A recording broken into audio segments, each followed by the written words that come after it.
Well, yeah.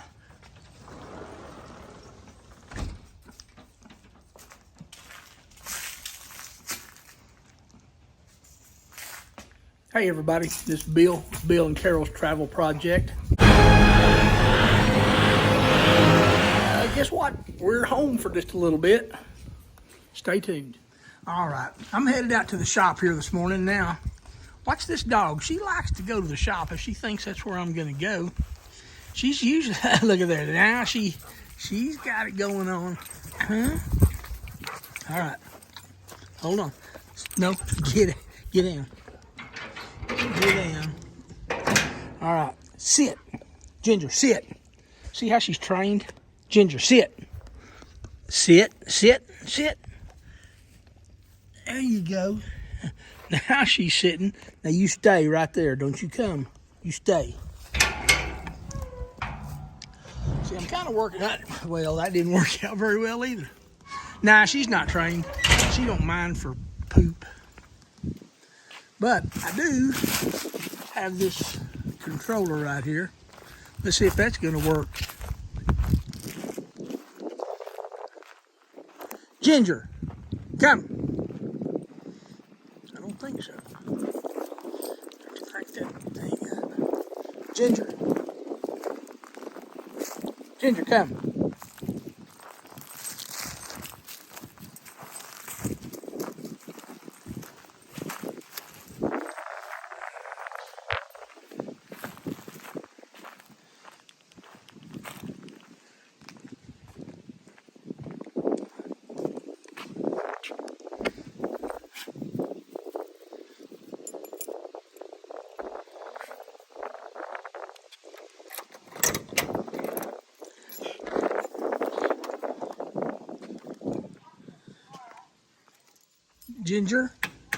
Ginger, come.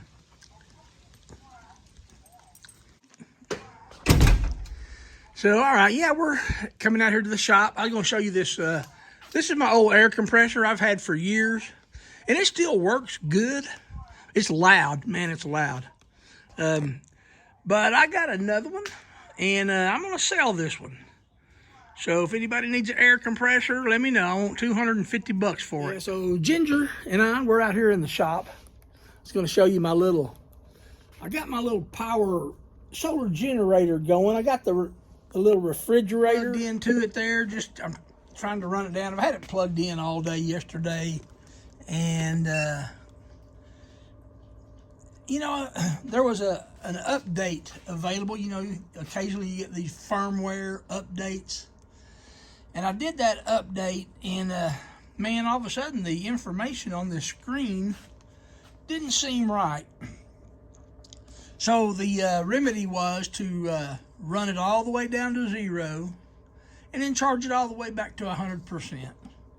And say that, you know, that calibrates it or puts it, you know, I don't know. So I did that yesterday, and the numbers still didn't seem right. So I'm doing it again. I'm running it all the way down.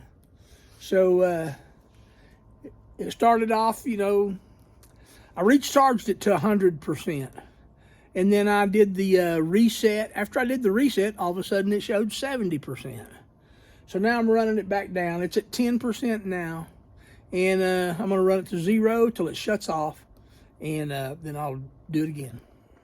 Yeah, so right there on the workbench, that is, I'll show you. I missed an opportunity to do a video. This is my old door lock on my RV. I mean, you can see where we put our thumb right there. It's where the paint off of it.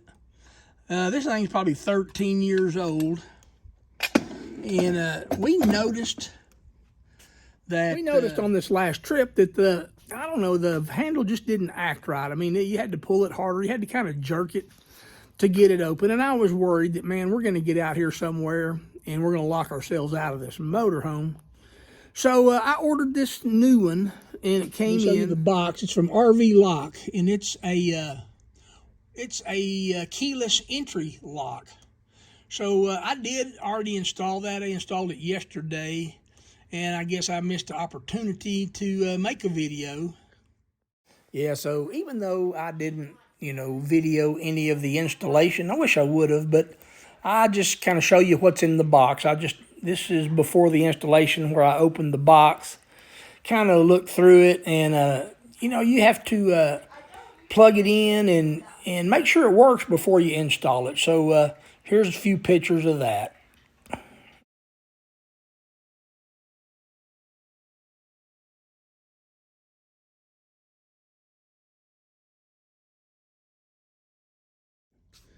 So yeah, it comes with two of these handy dandy, I guess you call them key fobs. All right, so I'll show you this is our new key lock. It's got the, you know, I can punch my code in there, or hopefully I can open it with this. Okay, so that opened it. It does have some batteries, which I've been charging, and the light's off. I presume it's charged. All right, so yeah, you see that deadbolt? If I push this button to lock it, see, it comes out and locks the door. And then I can push the button again, and it opens the door. So supposedly I can also push this.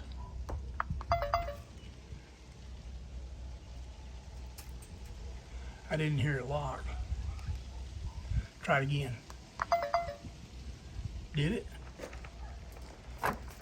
Nope. Let's see here.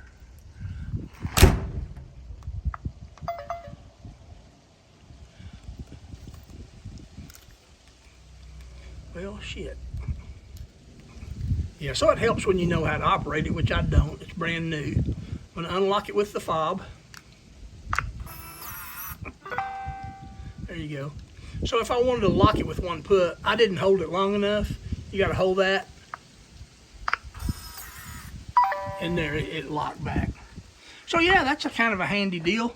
And yeah, you know, I watched a lot of videos on how to install this thing. And I've been looking at it for a while. And like 98% of the RVs, no modifications needed. You just take the old one off, put the new one on, and hook it up. Well, mine was of the 1% that I had to modify the inside. I had to take a grinder to some metal on the inside. It just wouldn't fit. And, you know, that was kind of an ordeal in itself because I didn't want to scratch it up or I had to take a little grinder and ground out some on the inside. But I got it to work, so I think we're going to be okay. Yeah, but like I was telling you, you know, as we were using this, it was just hard to open. You'd have to really kind of jerk it and hear a little pop. And I worried about that, so I got the new one. And sure enough, I don't know if I broke it getting it off, but I found that broke. It was laying in the bottom of the hole in there where I pulled all this out. And I think it has something to do with, and this was actually on. It couldn't come out because it ran through the door, but I think that was broken off the back side of this. I think this thing was actually broken, and I'm lucky to probably go ahead and have it changed out. So when you get that thing, you get two keys. You get two fobs. Of course, I did set up a code, you know, where I can push the code numbers and get in like that. So the two keys you get, you'd think that's one for me and one for Carol, but that's not true. That's one for me and one to hide somewhere because, I don't know, I guess there's the chance you can go somewhere, the batteries run down and it won't automatically open, and you're going to have a way to get in there. So if I don't have my key, yeah, I don't know. I got to think about that. There's a little strategy going on, but there needs to be a key outside that door at all times, whether it's in our pocket or hidden somewhere on the coach.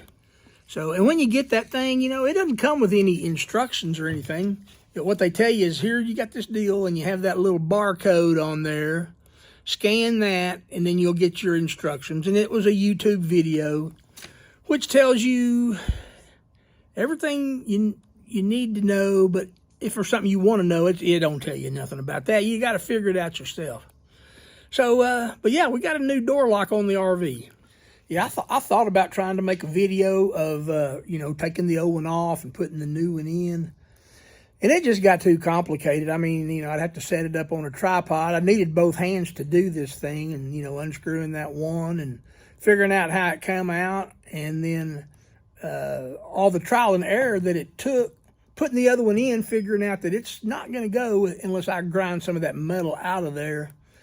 And, you know, just the video was going to be just a little much. But there's videos. It's called an Atlas RV lock. There's plenty of videos on YouTube if you want to just search that out. Everybody that has them and has them finally installed really likes them. So we're going to see. All right, it's 7:30 at night here, and I was going to... This little generator, you know, it's been running that refrigerator all day. And, man, this afternoon I was out here, and it said it's down to 1%. Be about 9 minutes, and it'll die. Well, I went in to eat some supper, and I looked at it, and the refrigerator cycled. I mean, it cycles. It had cycled down to where it was only pulling 19 watts, and it said, yeah, it's not going to run down for 45 minutes. So I came back out here to the shop, and me and Ginger came back out to the shop. And so I plugged this little light in. This little light pulls about 500 watts. And we were able to pull that thing down. Oh, it shut off in about 8 minutes using that. So now I've got it plugged in. It ran to 0 and shut off. I'm going to charge it back up. And it seems to be reading better. It says now that it's going to fully charge in 6 hours, which makes sense. All right, so we're going to end this video right here. I mean, man, I'm sorry. I'm home. I don't have nothing to report other than just, you know, daily run-of-the-mill chores and things that we're doing. So we do have some plans to get back on the road. It's probably going to be around Christmas time. Got a little bit of maintenance to do to the coach before we get back out. Hopefully the temperature and the weather will hold up good. But anyway, if you like this video, give me a thumbs up. And if you didn't like it, give me a thumbs down. Just let me know you watched it. Leave me a comment if you want to. And if you haven't subscribed, please subscribe to my channel. Leave me a comment. Thanks for watching. All right, girl, you ready to go in? Let's call her a night. Oop, looks like I got one more light to turn off up there. All right, hang on.